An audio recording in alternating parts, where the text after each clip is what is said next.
Hey guys, I was out at Charlie Elliott last Saturday and I finished up getting my data on NGC 7000 and had heard a gentleman over talking to a couple of other people about a somewhat newer post-processing software for astro imaging, and it's called Astro Pixel Processor by Aries Productions, and it came out I believe last year.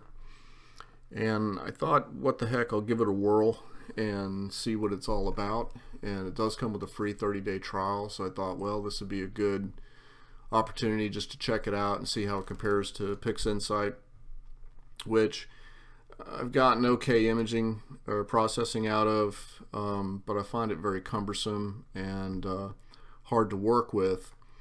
So I'm all about anything easier can be better, in my opinion, or at least, instead of spending 3, 4, 5, 6, 7 hours over the course of a week trying to get an image processed, see if I could do something better. And this was created by a gentleman by the name of Mabula Haverkamp, who has a doctor's and a master's of science degree in astrophysics. And he's the developer of this program. And on his website, he's got some video tutorials on his program, as well as a lady by the name of Sarah Wager, who also did some multiple videos on it, both of which were very, very helpful. So what I did was decided to go into it, and I tried it, and this is what I got for my NGC 7000, which is probably one of the best processed photos I've ever done, and it took me just under 2 hours in order to accomplish, and that was while I was watching a tutorial video from Mabula. So I'm going to just do a quick, somewhat quick, I'm going to go through a version or a session of this in order to just kind of show you how it works. And again, the data I'm going to be using is from M81, which I shot earlier this year, and it was a complete mess, and nothing worked right, and it was just absolute crud loading into PixInsight, and it did not work very well.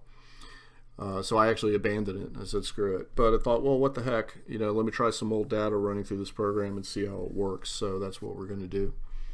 So when it first opens up, it's going to ask you for a working directory. Basically, all it's asking for you is where do you want me to save your stuff. So what I'm going to do is choose its location. So we're going to go to desktop, and we're going to go to M81, which is right here. And we're just going to let it sit there in the open folder. And now at this point, we're going to do what is the equivalent of batch pre-processing in PixInsight. So we're going to load our lights, our flats, our darks, and our biases. If you already have master flats, darks, and biases and bad pixel maps loaded, you can go ahead and just put them into here. But I do not on this group, so I'm going to add them in here as you see. Now, if you're doing channel photography like LRGB, or you're doing narrowband, you want to select multi-channel filter processing, and then that will actually group your lights into the categories they should be in. So to start off with, we're going to select our luminance. These are all binned 1 by 1, 122nd. So I'm going to add those in, and I'm going to assign them to a channel. So those are my luminance. I'm going to hit lights again. I'm then going to go with red. So here's my reds, which were binned 2 by 2 at 60 seconds each. Choose where they go. Go to green.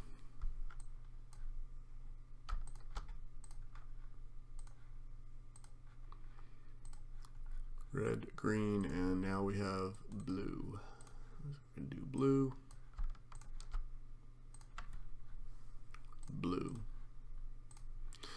And if you notice, your files are being loaded down here, so this is kind of like your tracker of everything that's going in. And as you're performing, as things are going through calibration, star analysis, registration, normalization, integration, you're going to continue to get more information loaded out here. So when we go into the star analyze, or the analyze the stars, you're going to come up with a number of stars, the SNR and noise values, your full width half maximums, a quality score for the image. All this is going to be loaded into. And at any time on these, you can just double click on any of your lights, or for that matter, darks or flat frames if you want to look at them. Everything you see on the right here currently is in stretched, on auto stretch, DDP auto stretch, so you don't have to change anything about this. And you can look at your data, and you can also scroll up or scroll down with your arrows in order to look at your different images if you want to go through them, and if you find any you want to remove, you're perfectly capable of doing that. Alright, now we're going to load our flats. So our flats are located, actually I'm not sure where my flats are located. This is so old. Let's see, I believe it's in this library. Flats, yes, here they are. So my lumens are actually done one by ones, so we'll pick those. Assign that to luminance. Choose our next set of flats, which are going to be 2 by 2s for these. So we'll add those. That was my red. This part's a little cumbersome, I guess, but you would do the same thing in batch pre-processing. Add our greens, assign them to their channel, and blue. There we go. Those are my blues. We're going to assign our darks now. So I got 2 sets of darks on these. I have my actually it's the wrong location. Let's see, go back to desktop. What did I do? Here it is, 2 by 2 darks,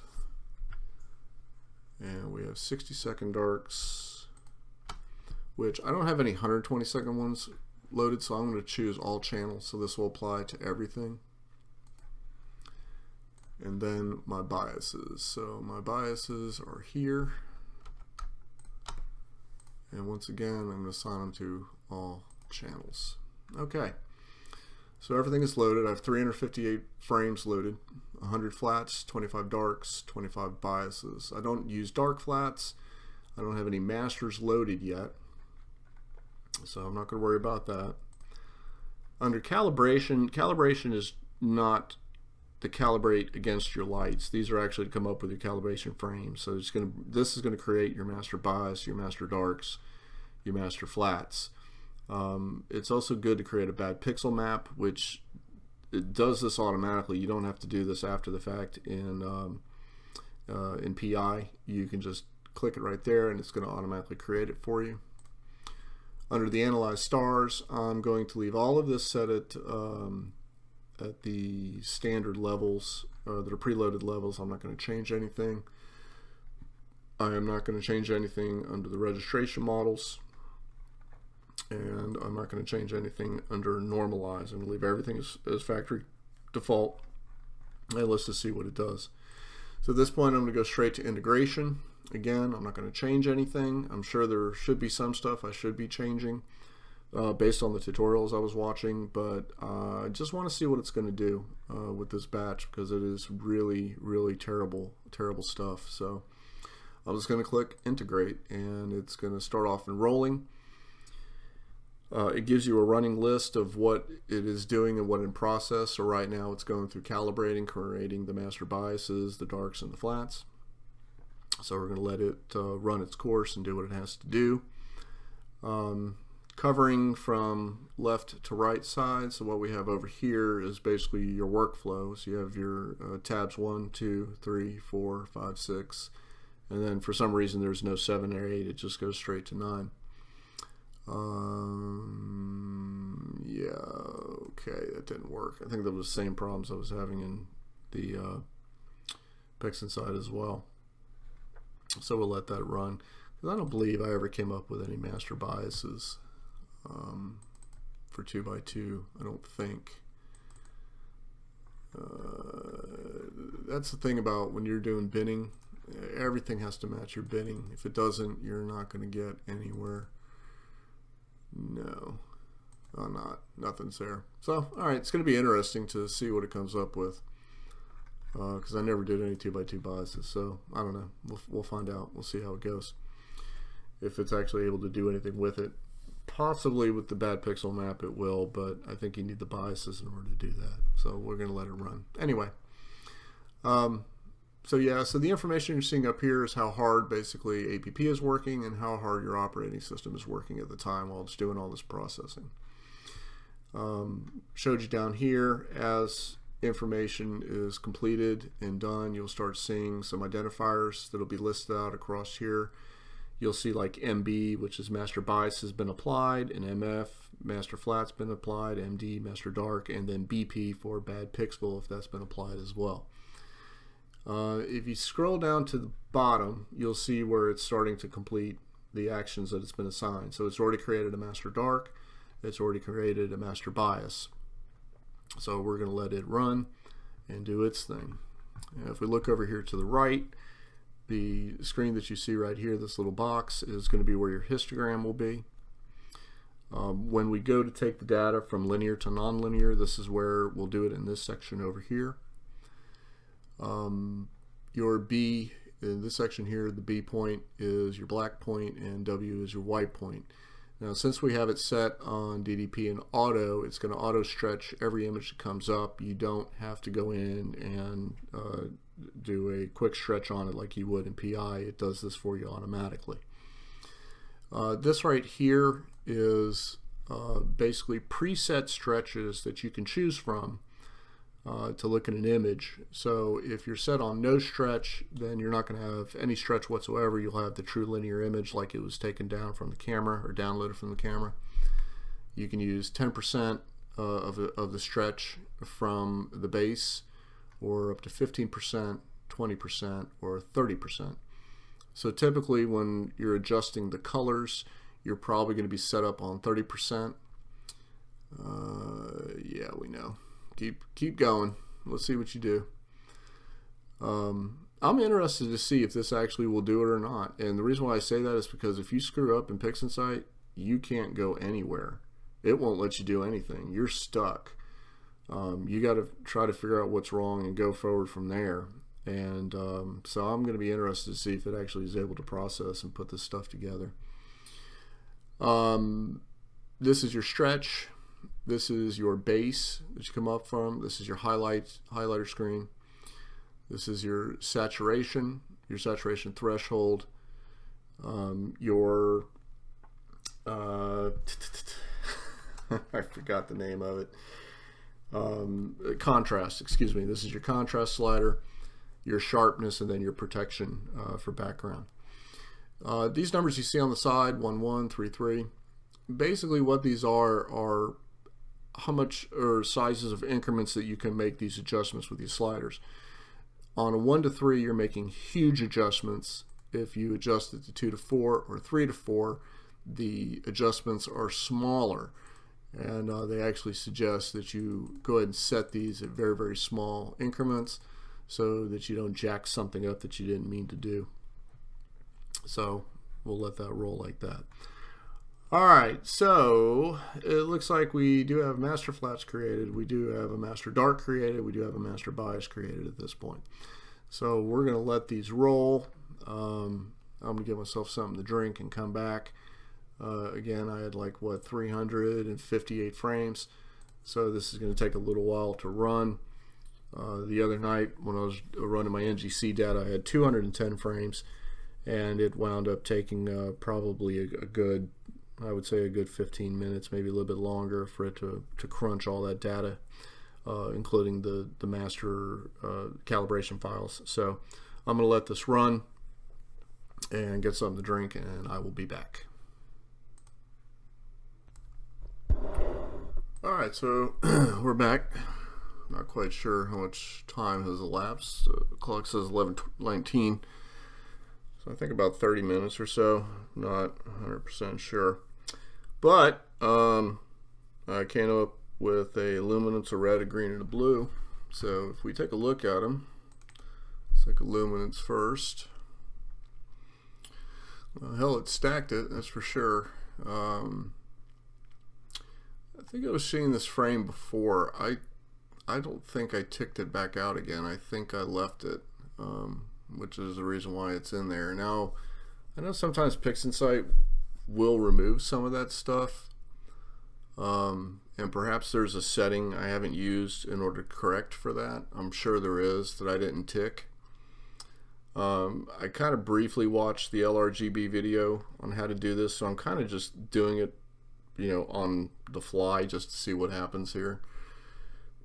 Obviously my flats aren't good for nothing here, but it's actually gotten a lot further than it did in PixInsight, so there's something to say about it. At least it did it on its own. But okay, not too terribly bad. At least I got some images. So let's go to combine RGB, I should say. And we're going to add our frames, and here's where they were saved to. So these are my stacks. Select all of them, open them. It's going to ask for luminance, and we're going to put luminance to luminance. There's my blue, it's going to blue. My green is going to green. And my red is going to red. Alright. So over here, you have your channels. So the top one here is saturation. BG is for your background. You shouldn't really have to mess with this, at least not when you're doing the narrowband processing. So I'm not sure how it's going to apply here, but you don't have to worry about BG. And then RGBL, obviously red, green, blue, luminance. So my luminance stack is under L. My blue stack is under blue. Green stack is under green. And red stack is under red. Now, when you're doing narrowband, you would assign them to whatever channel that you're doing. So if you're doing SHO, obviously you do, you know, sulfur to red, HA to green, and oxygen to blue. And this is also where you can mix colors too. So if you click calculate, it's going to put these stacks together, and here's what we're going to come out with. So pretty nasty, I got to be honest, and literally I will never bin another picture in my life. I swear to you, I will never do it. But bearing that all in mind, so pretty crappy stack. it's not good at all, but let's see what we can do with it. I'm just kind of curious. So I'm going to go ahead and create, and this is going to save from my next file, which will be named combine RGB image. So I'm just going to select OK. I'm going to hit cancel to back out of there, and then if I scroll down, there's my image of my combined image. So it's going to pull it up here. And I think the first thing we're going to do is I'm going to crop the you-know-what out of this. So if I go to batch modify, click on that, click yes, and then I'm going to left click, drag and hold, and I'm just going to cut the image of where I want it. Now I know I got those, maybe I can kick it out a little bit. I don't know how that's going to look, but let's try it. So I'm going to crop all this crap out. Again, probably there's some setting I should have ticked in order to get those out, and I didn't. But that's what I'm going to crop. I'm going to come over here, I'm going to hit crop OK. It's going to save it as it fits, so I'm going to hit OK again. Come back down here to my bottom, scroll down. There's my composite, and this should be my cropped image. There we go. So alright, got some more gradients, some nasty stuff in here. I tell you, I did not do well taking this photo at all. But let me go and go through the process. Let's see if we can salvage something here. So again, this is a lot further than I ever got in PixInsight. So at this point, I'm already amazed. So first thing we're going to do is we're going to go to remove light pollution. Now you can go to calibrate background and then remove light pollution, or vice versa. However, if you do remove light pollution, it will also take care of calibrating your background, so you don't have to do it twice. And when you get to here, you're going to make some little squares, and it's exactly what it's going to tell you. You need at least 5. And you want to avoid anything around or in your galaxies or your nebula. You want to try to get dark background, as dark as you can get. You want to apply over to where your gradients are. And we're just going to do a few just to kind of get it started, and we're going to hit calculate. So there we go. So we already have some improvement on it. So we're going to choose some more dark background, and we're just going to keep doing this. You don't want to do all of it one huge swipe. You want to kind of do a little bit at a time and kind of see where you come up at. And here again, I'm just going to go around maybe some of these a little bit brighter areas.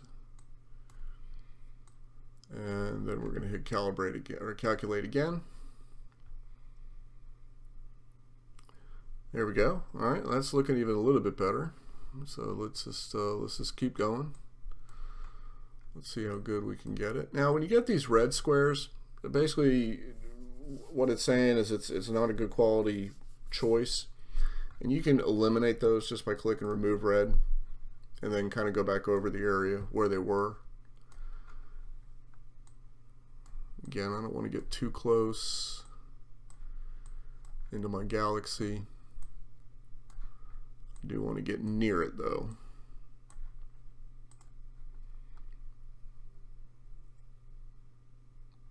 Okay, so once again, we're getting a little bit better.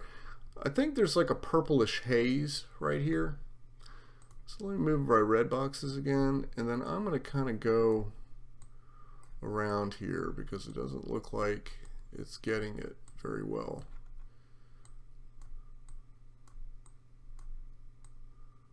Here we go. Maybe that'll be a little bit better. And we'll add some more references for it. Here we go. Let's see if that takes that purplish haze out. Yeah, kind of looks like it did. So you can keep doing it, keep doing it, keep doing it. It's a little bit up to you of how far you want to go with it, but I'm actually okay with this. I'll do just a couple more. What the heck? Just a little bit just around here. I don't want to mess with this too much.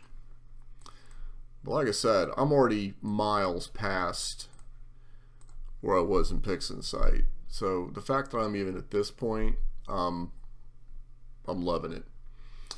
So at this point, I'm just going to click OK and save. It's now going to be renamed as a combined RGB image with LPC, which is your light pollution, and CBG, which is your background calibration. I'm going to hit OK. Save it to the FITS file, and there we go. All right, so I'm going to scroll down. I'm going to go to my image. Now we're back where we're at. Now again, this looks pretty good. A lot better than I anticipated. I've got some major artifacts in here, which I doubt I'm going to get out here. You know, at this point, I'd probably be best to go into Photoshop or something in order to copy those across. Not sure what that's from, and again, I'm sure there's some sort of setting in my register and my calibration that I haven't done because I really didn't watch the video. Again, I'm just kind of throwing this together to see what happens. The next thing we can do is calibrate our star colors and make sure you're on the image that you're processing. So if I had more stars in here, this would probably go a lot better. Now the same thing, it's going to calibrate the star colors, make at least one area to select boxes. And so what I'm going to do is I'm going to select the stars like so, around it. And I'm pretty sure you can even select your galaxy. And then we're going to hit calculate. Now my understanding behind this, and I did it in the narrowband channel, you know, if you do narrowband star calculations, you actually have to have an LRGB image to properly calibrate your stars for the correct color. I haven't done it on LRGB, But from what my understanding is this is where you can, I'm not exactly sure how this graph works, but it's blue-green versus green-red. And it's basically telling you where these are at. And I believe what you're trying to do is to move these stars up above the line so they're not negative. Now how that actually works, couldn't tell you, but this is where you would do it. So obviously there's not a lot of blues, but you can increase or decrease these in order to, I guess, where to go. I don't know. Let's just take a look. Let's just try it out. So yeah, so I made a little bit of movement here. I guess I'm trying to get to this green line for all them there. Not 100% sure how to do that. I would definitely suggest you watch the video.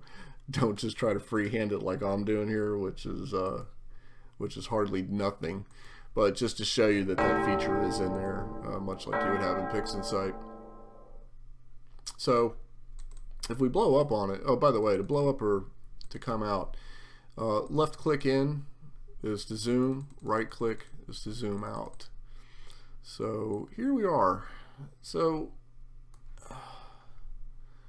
I'm not tooting my own horn, I'm really not, because this is probably the worst stack I've ever done. And again, I was trying to figure out how to do binning, and I'll never do that again. But at this point we can just go ahead and take it right into selective color. And oh, am I on my correct image? No, I'm not. So remember, you always go to the last image you were working, that you finished, that you stacked, or that you've worked on. And this is where I'm at. So I'm just gonna, we're gonna be working on some color here. So I want to get in nice and close on my galaxy. And I'm gonna come over here to HSL selective color, click yes. And in order to save, especially if you're going back and forth, in order to save your blow up or your out, whatever you happen to do in your zoom or whatever have you have there, if you unclick select to fit, then anytime you go back and forth from an image, it will always, after you hit calculate, it'll always go back to what your blow up was if you were blown in. So, alright, so first thing we're going to do is you have red. This is your color palette. You have red, yellow, green, cyan, blue, magenta, or you can adjust all. So you can pick the individual channels, and this is where you would make your color adjustments based on what you think it should look like, or if you have a reference. Down here you have red to cyan, green to magenta, blue to yellow.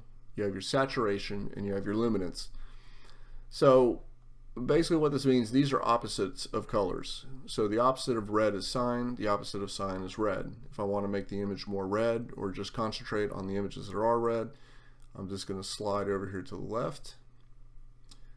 And we're just going to say 30%, see what that looks like.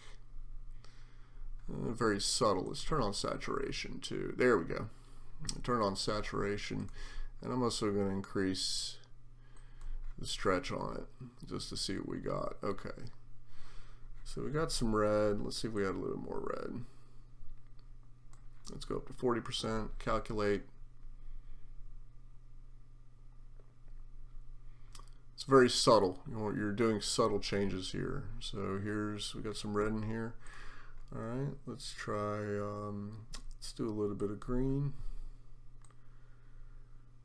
And actually, I think I have too much green. I may want to even actually go towards magenta because I got some green going on around here. Let's take some of that green out. And if we go 100%, basically the opposite of green is magenta, which brings green to a white point. But obviously, you just see I went a little bit too much, so I started getting some magenta around my stars. So I'm going to want to take that down a little bit, probably, let's say it's about 70–80%. See if it takes the magenta out. Now I got to go a little bit higher. Let's say 85%. Kind of a good median. Maybe just a little bit more. Yeah, we got rid of most of it there. So we're going to go to blue, and we're going to increase our blue.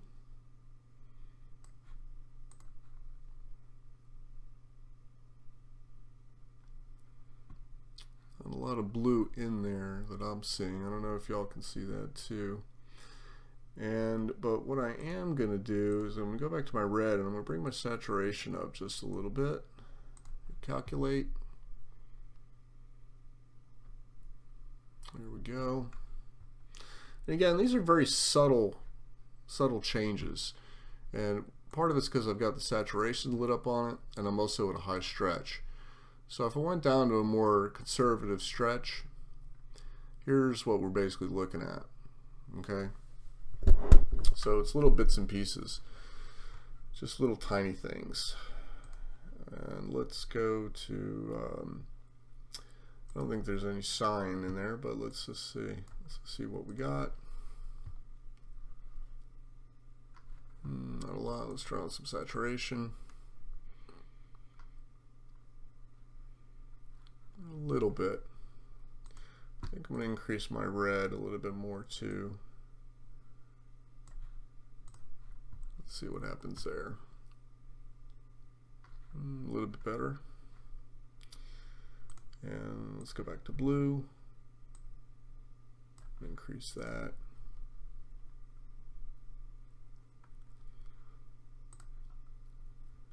And we're going to go to all. And I'm going to bring my luminance up. Again, a lot of this is just trial and error. There we go. So the luminance kind of brought out a little bit more of our tendrils here. I don't want to go up too high or I'm going to start adding a lot more noise into it, but that's okay. Luminance will tend to actually smooth it a little bit depending on what you're applying. But let's just see how it looks. Okay, not terribly bad. Not terribly good, but not terribly bad either. Now, some of the things when we go over here to this other side, when we're actually taking things non-linear, there is a sharpening tool here. And this is what we have right here, which is your sharpen. So if we go up on it, we can increase our sharpening. Let's say 1%.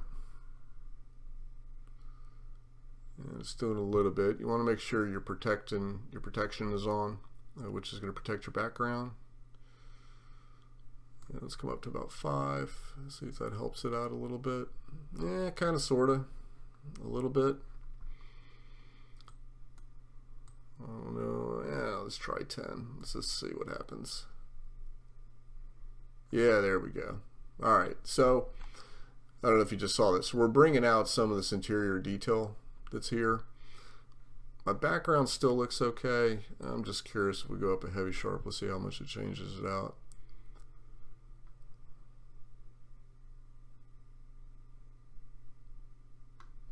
Yeah, not bad. I got a little bit more. Not a whole lot. Kind of blew my core out a little bit. But we can also take care of that with some saturation. So let's bring our saturation in a little bit.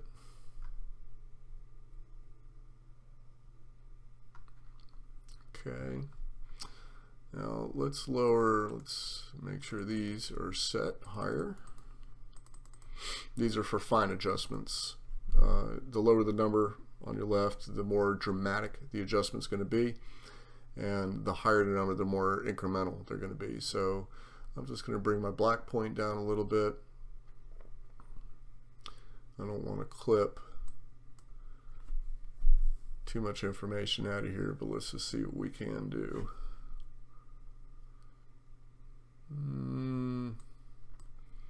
I actually want to go the other way.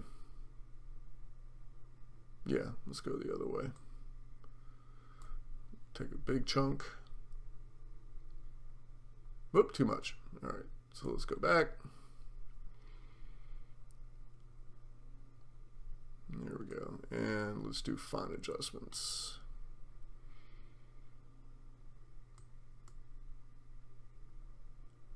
Just trying to get my background a little darker. I like a little bit darker background. You know, again, I don't want to clip anything, but the same token, I want to get a little bit cleaner. That's not too terribly bad. Yeah, maybe just one more.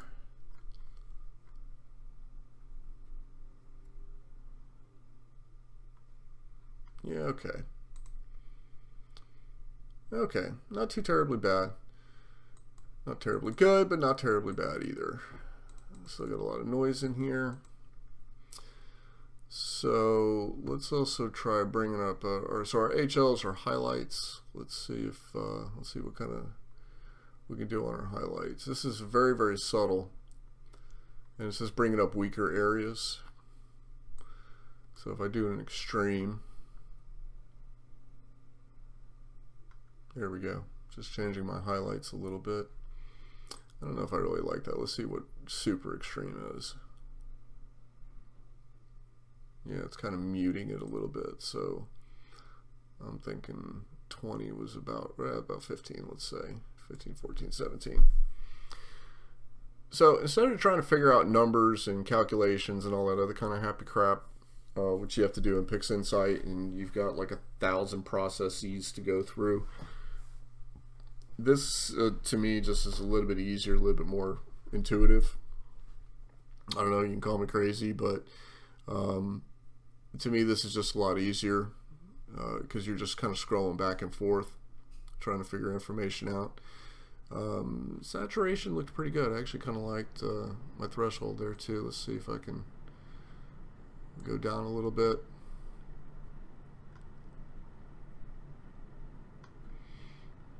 And maybe a little lower on the saturation. Let's see what that does.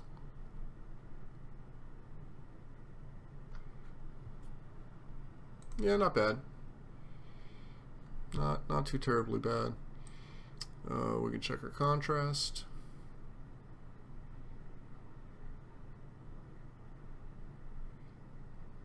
Okay. Our sharpness we went way up on. Did what happens if we went a little higher?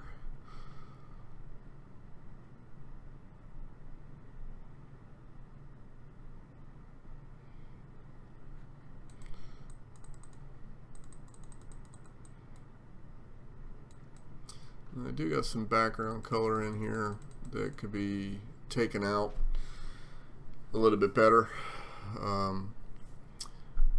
Could also try bringing our base pedestal up. Let's see what that brings us. Maybe a little bit higher.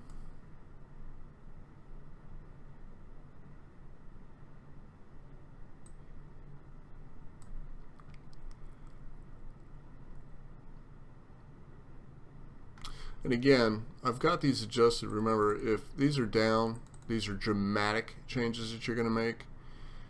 So it's always best to use minimal so you can just see it, because you can always keep going and going and going and going until you start noticing or seeing the changes that are happening here.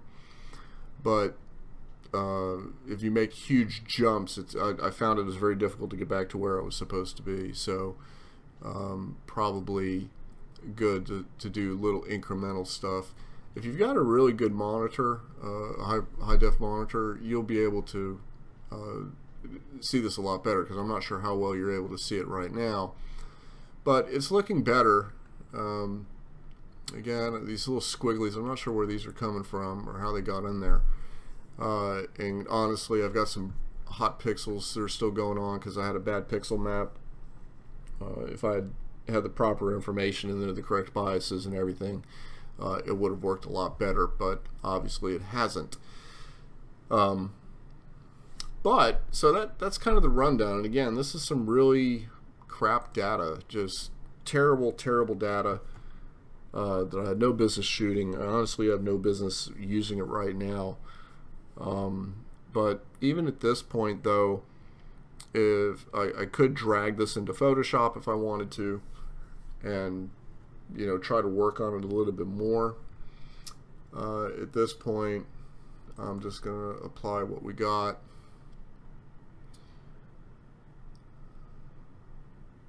And I'm going at this point to, let's take our saturation off. I think at this point I'm going to save it off as a FITS file, and then maybe take it back into, let's do a little calculation here.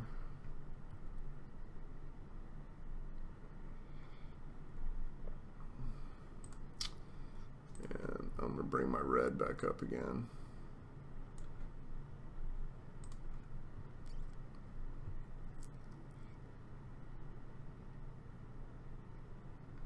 Yeah, so I'm starting to get a little bit more. So every time you apply this, or you create, or excuse me, when you create or apply, it'll reset all your sliders so you can go back to where you were and bring it up again. So you can continue to move up. You're not limited on how far you can take a color. So we're going to click apply, hit create. So I'm going to create the new image again. I'm going to hit cancel, go down, pull my image back up again.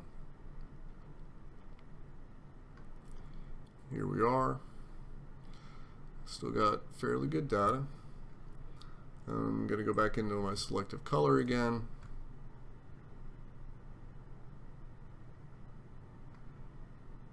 There we go. We're going to start back with red. Bring my red in just a little bit more. I really want to pull out these pearls here, so to speak. See if I can get them a little bit better. Maybe a little bit more.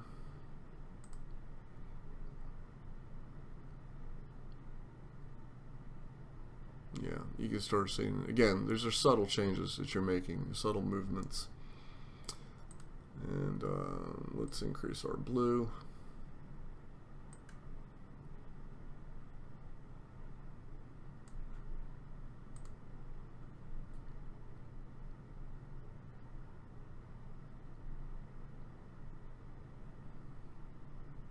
Here we go. Starting to get the wispy blue parts coming in a little bit, which is just helping with the color.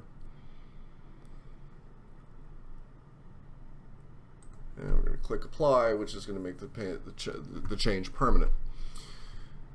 So a lot of experimentation, just going back and forth with your colors, your saturation, however you want to apply it or do it. Once you've gotten everything the way you wanted it, and you're then ready to save it off to non-linear, at which point again you would just hit save. Well, actually, no, excuse me, cancel, pull up the last process. We're going to leave the saturation on. There we go. So not bad. Not terribly bad, not for what I'm dealing with here. So at this point I'm going to click save. And it's now going to be I've combined it. I've done my light pollution, my background, star calibration, my selective color, and that's my final stretch. So I'm going to click OK. I can save it off as a FITS file at this point, or I can save it all as a TIFF, or as a JPEG. That way, if I wanted to, we'll just say JPEG. If you do a JPEG, make sure you bring your quality up to 100 and hit OK. And OK. So, yeah. So what's my take on it? What's my opinion? Well, I actually got it to process, which I could not do in PixInsight. So for what it is, it's a terrible set, but you know what? I was actually able to do a little something with it, so I'm kind of happy about that. So that right there, the fact that I could even get it to this point in processing, says a lot about APP.